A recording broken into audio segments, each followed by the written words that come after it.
دوسرا اعتراض، ٹھیک ہے جی آپ امام حسین علیہ السلام کا ماتم کیا کریں، لیکن یہ آپ خود ہی کپڑا لاتے ہیں خود ہی چومتے ہیں، خود ہی تعزیہ بناتے ہیں خود ہی چومتے ہیں،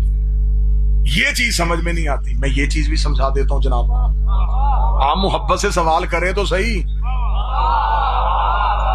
ہم آپ کو یہ بھی سمجھا دیتے ہیں۔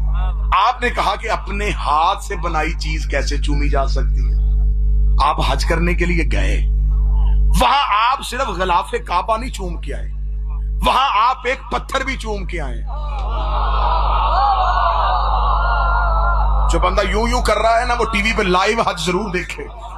کہ جو میں کہہ رہا ہوں ایسا حج میں ہوتا ہے۔ حجر اسود پر ہر بندہ نہیں پہنچ سکتا نوید بھائی، وہاں لاکھوں کا ہجوم ہوتا ہے، اور جو حجاج کرام پہلی بار جاتے ہیں ان کی حسرت، ان کی خواہش تو بڑی ہوتی ہے زوار بھائی کہ کسی نہ کسی طریقے سے ہم حجر اسود تک پہنچ سکیں، لیکن جب وہ حجر اسود تک نہیں پہنچ سکتے، وہ رش سے گھبرا جاتے ہیں، تو وہاں پہ کھڑے ہوئے معلمین سے پوچھتے ہیں کہ ہماری بڑی حسرت تھی، ہم حجر اسود کا بوسہ لیں، ہم حجر اسود تک نہیں پہنچ سکتے، ہمارے لیے شریعت میں کوئی دوسرا رستہ ہے؟ انہوں نے کہا ہاں دوسرا رستہ ہے، جب تم طواف کعبہ کرتے ہوئے حجر اسود کے بالکل سامنے آ جاؤ تو اپنے ہاتھ کو اپنے احرام سے نکالو، اپنے دائیں ہاتھ کو حجر اسود کی جانب کرو، اور پھر اپنے ہاتھ کو حجر اسود سمجھ کے چومو، اپنے ہاتھ کو حجر اسود سمجھ کے چومو۔ رکھ مولوی کے سر پہ قرآن، چوما ہاتھ تھا، ثواب حجر اسود کا کیسے ہو گیا؟ وہ کہتے چومتے ہم ہاتھ ہیں لیکن ذہن میں حجر اسود ہوتا ہے، اور چومتے ہم تعزیہ ہیں ذہن میں روضہ حسین۔